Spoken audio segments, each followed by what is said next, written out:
À Bamako, les autorités de la transition ont présidé une cérémonie hautement symbolique pour les forces armées maliennes. La remise des épaulettes à 343 nouveaux officiers le vendredi 28 novembre 2025. Remercier le peuple malien et saluer surtout la résilience du peuple malien qui a très vite compris depuis le début de la transition de soutenir les orientations des outils de la transition et qui est de refonder notre outil de défense.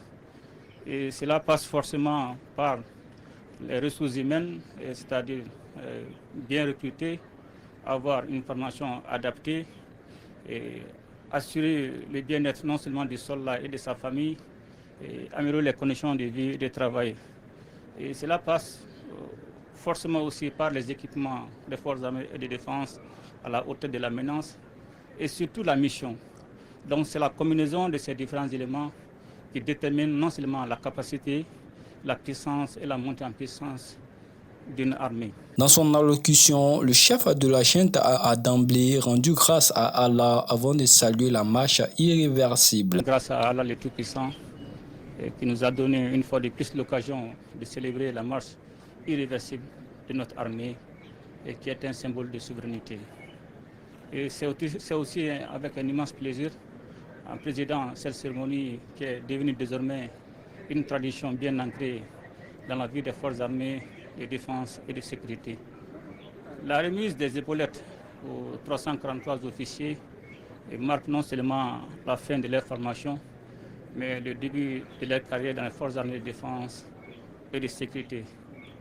Et cela s'inscrit en droite ligne de la vision des outils de la transition qui est de disposer une armée à la hauteur des menaces qui caractérisent notre environnement national et international. Au nouveau officier de la promotion, il a adressé un message de responsabilité. Je voudrais d'abord les féliciter, les encourager, en ayant comme parrain le feu général de brigade Pangaché Sangaré, qui a été un modèle, une référence dans notre armée.